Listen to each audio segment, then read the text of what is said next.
ಕಳೆದ 2 ವರ್ಷದಿಂದ ಇನ್ನೂ 2 ವರ್ಷವೂ ಕೂಡ ಪೂರೈಸಿಲ್ಲ. ಬಹುಶಃ ಮುಂದಿನ ತಿಂಗಳು 2 ವರ್ಷ ಪೂರೈಸ್ತಕ್ಕಂಥದ್ದು ನಾವೇನು ಕಾಣ್ತಾ ಇದ್ದೇವೆ. ಆದರೆ ಕಳೆದ 2 ವರ್ಷದಿಂದ ನಿರಂತರವಾಗಿ ರಾಜ್ಯ ಸರ್ಕಾರದ ಆಡಳಿತದಲ್ಲಿ ಕಂಡುಬಂದಿರತಕ್ಕಂಥ ವೈಫಲ್ಯತೆಗಳು, ಜೊತೆಯಲ್ಲಿ ಭ್ರಷ್ಟಾಚಾರದ ವಿಚಾರಕ್ಕೆ ಸಂಬಂಧಪಟ್ಟಂತೆ ಇತ್ತೀಚಿನ ದಿನಗಳಲ್ಲಿ ಮುಖ್ಯಮಂತ್ರಿಗಳ ಆರ್ಥಿಕ ಸಲಹೆಗಾರರು ಖುದ್ದು ಇವತ್ತು ಕರ್ನಾಟಕ ರಾಜ್ಯಕ್ಕೆ ನಂಬರ್ 1 ಸ್ಥಾನವನ್ನು ಕೊಟ್ಟಿರ್ತಕ್ಕಂಥದ್ದು ಕೂಡ ನೋಡಿದ್ದೇವೆ. ಅಷ್ಟೇ ಅಲ್ಲ, ನಿರಂತರವಾಗಿ ಪ್ರತಿ ಹಂತದಲ್ಲೂ ಪ್ರತಿ ಹೆಜ್ಜೆಯಲ್ಲೂ ಇವತ್ತು ಬೆಲೆ ಏರಿಕೆಯ ಮೂಲಕ ರಾಜ್ಯದ ಜನತೆಗೆ ಪ್ರತಿನಿತ್ಯ ಜೀವನ ಮಾಡ್ತಕ್ಕಂಥದ್ದಕ್ಕೆ ಸಂಕಷ್ಟದ ದಿನಗಳನ್ನ ಎದುರಿಸ್ತಕ್ಕಂಥ ಒಂದು ವಾತಾವರಣವನ್ನು ಏನು ಸೃಷ್ಟಿ ಮಾಡಿದ್ದಾರೆ. ಈ ಹಿನ್ನೆಲೆಯಲ್ಲಿ ಇವತ್ತು ಒಂದು ರಾಜಕೀಯ ಪಕ್ಷವಾಗಿರ್ತಕ್ಕಂಥ ಜೊತೆಯಲ್ಲಿ ಹೋರಾಟದ ಹಿನ್ನೆಲೆಯಲ್ಲಿ ಸ್ಥಾಪಿತಗೊಂಡಿರ್ತಕ್ಕಂಥ ಜನತಾದಳ ಪಕ್ಷದ ಕಡೆಯಿಂದ ಇವತ್ತು ರಾಜ್ಯದ ಜನತೆಯ ಭಾವನೆಗೆ ಸ್ಪಂದಿಸಬೇಕಾಗಿದೆ.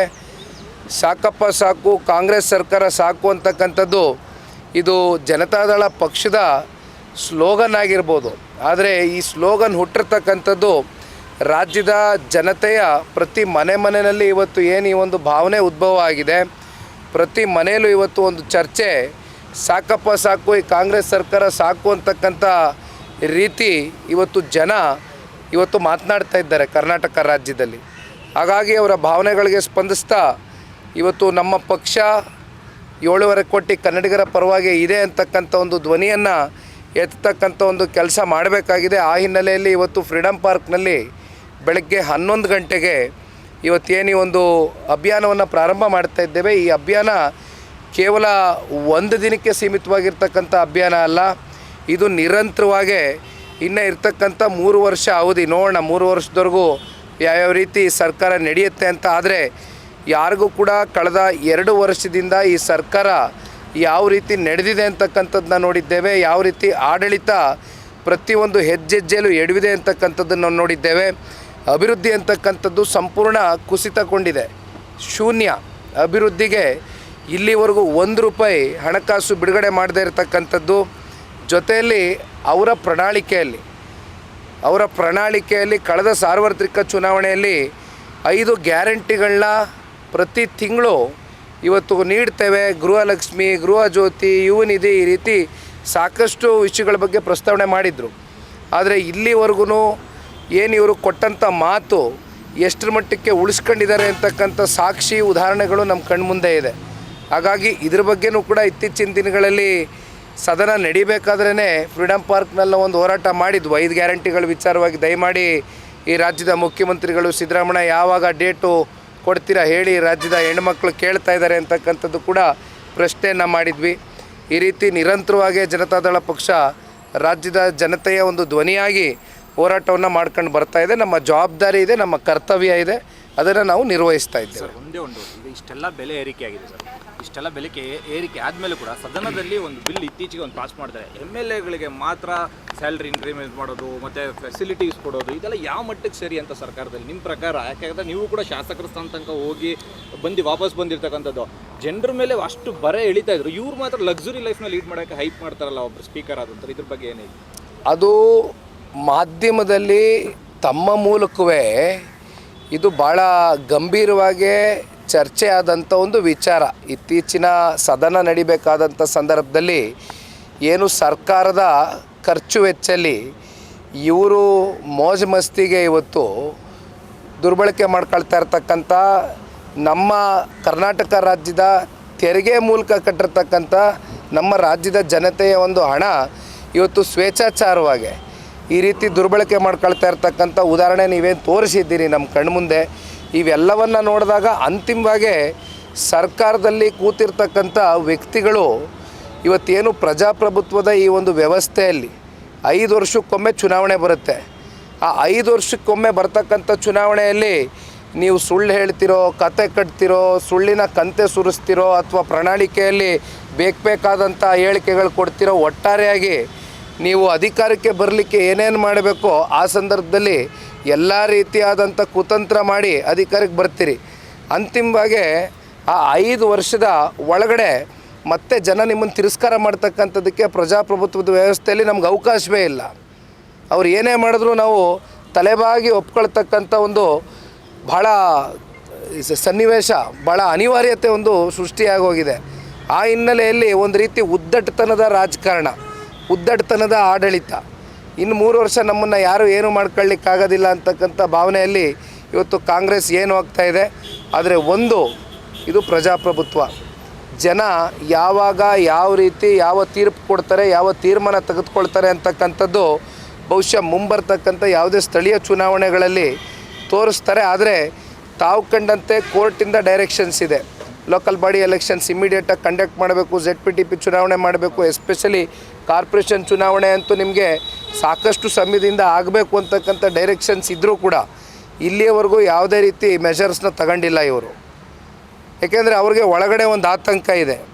ಈಗ ಅವರ ಒಂದು 2 ವರ್ಷದ ಆಳ್ವಿಕೆ ಏನಿದೆ, ಆಡಳಿತ ಏನಿದೆ, ಅದನ್ನು ಯಾವ್ಯಾವ ರೀತಿ ಇವತ್ತು ಜನಸಾಮಾನ್ಯರು ತಗೊಂಡಿದ್ದಾರೆ ಅಂತಕ್ಕಂಥದ್ದು ಅವ್ರಿಗೆ ಅರಿವಿದೆ. ಖಂಡಿತವಾಗ್ಲೂ ಮುಂದೆ ಸ್ಥಳೀಯ ಚುನಾವಣೆಗಳು ಕಂಡಕ್ಟ್ ಮಾಡಿದಂಥ ಸಂದರ್ಭದಲ್ಲಿ ಜನ ಸಂಪೂರ್ಣವಾಗಿ ಕಾಂಗ್ರೆಸ್ ಪಕ್ಷವನ್ನು ತಿರಸ್ಕಾರ ಮಾಡ್ತಾರೆ ಅಂತಕ್ಕಂಥದ್ದು ಅವ್ರಿಗೂ ಕೂಡ ಅದರ ಅರಿವಿದೆ.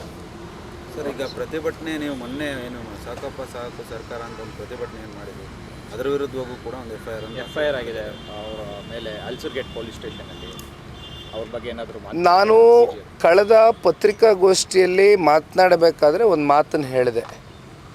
ಸಾಕಪ್ಪ ಸಾಕು .com ಅಂತಕ್ಕಂಥ ವೆಬ್ಸೈಟ್ನಲ್ಲಿ ಅದೇನು ನೀವು, ಯಾಕೆಂದರೆ ಅದು QR ಕೋಡ್ ಕೊಟ್ಟಿದ್ದೇವೆ, ಸಾರ್ವಜನಿಕರು ಅದನ್ನು ಈಗಾಗಲೇ ಓಪನ್ ಮಾಡಿದ್ದಾರೆ. ಕೆಲವೊಂದಷ್ಟು ಜನ ಫಾರ್ಮ್ಗಳಿದೆ, ರಿಜಿಸ್ಟ್ರೇಷನ್ ಮಾಡ್ಕೊಂಡಿದ್ದಾರೆ, ಫಿಲಪ್ ಮಾಡಿದ್ದಾರೆ. ಜಾಯಿನ್ ದ ಮೂಮೆಂಟ್ ಕ್ಯಾಂಪೇನ್ಗೆ ನಮ್ಮ ಜೊತೆ ಕೈ ಜೋಡಿಸಿದ್ದಾರೆ ಈ ರಾಜ್ಯದ ಜನತೆ. ಅದು ನಾನು ಒಂದು ಮಾತನ್ನು ಹೇಳಿದ್ದೆ, ತಾವು ಕೂಡ ನೋಡ್ಬೋದು. ಅದು it is open to everybody. ಅದು ಪಬ್ಲಿಕ್ಗೋಸ್ಕರ ಮಾಡಿರ್ತಕ್ಕಂಥ ವೆಬ್ಸೈಟು, ಅದರಲ್ಲೇನು ಮುಚ್ಚುಮರೆ ಇಲ್ಲ.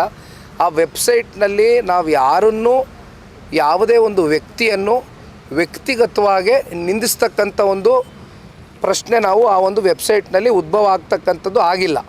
ಯಾರನ್ನೂ ನಾವು ವ್ಯಕ್ತಿಗತವಾಗಿ ನಿಲ್ಲಿಸಿಲ್ಲ. ಯಾವ ಸರ್ಕಾರದ ಸ್ವಪಕ್ಷೀಯ ಒಂದು ಸಚಿವರುಗಳಿದ್ದಾರೆ ಅವರ ಸ್ಟೇಟ್ಮೆಂಟ್ಗಳು ಸರ್ಕಾರದ ವಿರುದ್ಧವಾಗಿ ಕೊಟ್ಟಂಥ ಒಂದು ಸಂದರ್ಭದಲ್ಲಿ ಇವೆಲ್ಲವೂ ಕೂಡ ನಿಮ್ಮ ಪೇಪರ್ ಆರ್ಟಿಕಲ್ಸ್ ಮೂಲಕ ಎಸ್ಟಾಬ್ಲಿಷ್ ಆಗಿರ್ತಕ್ಕಂಥ ಸ್ಟೇಟ್ಮೆಂಟು, ಯಾವ್ಯಾವ ಪೇಪರಲ್ಲಿ ಯಾವ್ಯಾವ ದಿನಾಂಕ ಅವ್ರ ಸ್ಟೇಟ್ಮೆಂಟು ಬಂದಿದೆ ಅಂತಕ್ಕಂಥದ್ದು ಎಲ್ಲವೂ ಕೂಡ ವಿವರಣೆ ಕೊಟ್ಟಿದ್ದೇವೆ. ಅದನ್ನು ಹೊರತುಪಡಿಸಿ ಇಲ್ಲಿ ಯಾರನ್ನೂ ತೇಜೋವಧೆ ಮಾಡ್ತಕ್ಕಂಥದ್ದಾಗಲಿ, ಯಾರನ್ನೂ ನಿಂದಿಸ್ತಕ್ಕಂಥದ್ದಾಗಲಿ ನಮ್ಮ ವೆಬ್ಸೈಟ್ನಲ್ಲಿ ನಾವು ಮಾಡಿಲ್ಲ. ಆದರೂ ಕೂಡ ಅತ್ಯಂತ ಭಾಳ ಹಾಸ್ಯಾಸ್ಪದ ಇದು. ಒಂದು ಯಾರು ಇಲ್ಲಿ FIR ದಾಖಲಾಗಿರ್ತಕ್ಕಂಥದ್ದು ಯಾರ ಮೇಲೆ ಅಂದರೆ ವ್ಯಕ್ತಿ ಮೇಲಲ್ಲ, ವೆಬ್ಸೈಟ್ ಮೇಲೆ FIR ದಾಖಲಾಗಿದೆ. ವೆಬ್ಸೈಟ್ ಮೇಲೆ FIR ದಾಖಲಾಗಿದೆ. ಸಾಕಪ್ಪ ಸಾಕು .com A1. ಇದು ಕಾಂಗ್ರೆಸ್ನ ಸಂಸ್ಕೃತಿ, ಕಾಂಗ್ರೆಸ್ನ ಮನಸ್ಥಿತಿ, ಕಾಂಗ್ರೆಸ್ನ ಸಂಸ್ಕೃತಿ, ಕಾಂಗ್ರೆಸ್ನ ಮನಸ್ಥಿತಿ ಹೇಗಿದೆ ಅಂದರೆ ಈ ರಾಜ್ಯದಲ್ಲಿ ಟಾರ್ಗೆಟ್ ರಾಜಕಾರಣ.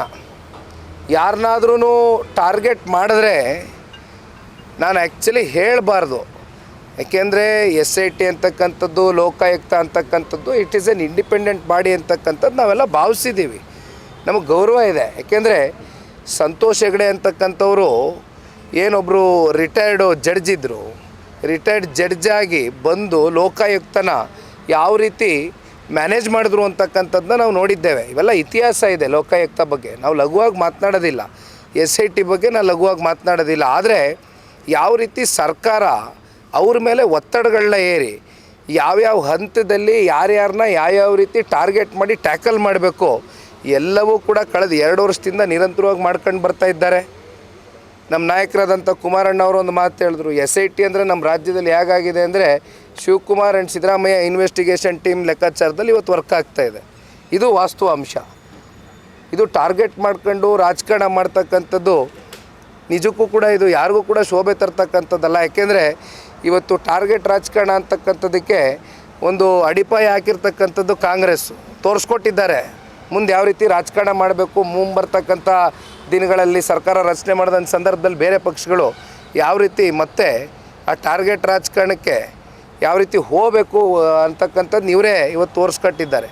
ಆಗ್ಕೂಡ್ದು. ಇದು ಪ್ರಜಾಪ್ರಭುತ್ವದ ವ್ಯವಸ್ಥೆಯಲ್ಲಿ ಭಾಳ ಇದು ಒಂದು ಕೆಟ್ಟ ಮನಸ್ಥಿತಿ. ಸರ್ ಇನ್ನೊಂದೇ ಒಂದು, ನಿಮ್ಮ ಒಂದು ಕುಮಾರಸ್ವಾಮಿ ಹೇಳಿಕೆಯ ನಂತರ ನನ್ನ ಹತ್ರ ಟನ್ಗಟ್ಟಲೆ ದಾಖಲೆ ಇದೆ ಅಂತ ಹೇಳಿದ ನಂತರ ಈಗ ಕಾಂಗ್ರೆಸ್ನವರು ನಾನೇ ಲಾರಿ ಕಳಿಸ್ತೀನಿ JP ಭವನ್ವರೆಗೂ ಪಾದಯಾತ್ರೆಯನ್ನು ಮಾಡ್ತೀವಿ, ನಮಗೆ ಟನ್ಗಟ್ಟಲೆ ಲಾರಿಯನ್ನು ಹಾಕಿ ನಾವು ತಗೊಂಡ್ರೆ ನಾವೇ ಗವರ್ನರ್ ಆಫೀಸ್ಗೆ ಬಿಡ್ತೀವಿ ಅಂತ ಒಂದು ಹೇಳಿಕೆಯನ್ನು ಬಿಟ್ಟಿದ್ದಾರೆ. ಮತ್ತು ಶನಿವಾರ ಅವರು ಕೂಡ ಒಂದು ಪಾದಯಾತ್ರೆಯನ್ನು ಮಾಡ್ತಾ ಇದ್ದಾರೆ.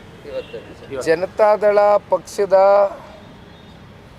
ಈ ಹೋರಾಟ ಕಾಂಗ್ರೆಸ್ನ ಸರ್ಕಾರಕ್ಕೆ ಎಲ್ಲೋ ಒಂದು ಕಡೆ ಒಳಗಡೆ ತಳಮಳ ಶುರುವಾಗಿದೆ. ಪಾಪ ಎದುರಿದ್ದಾರೆ.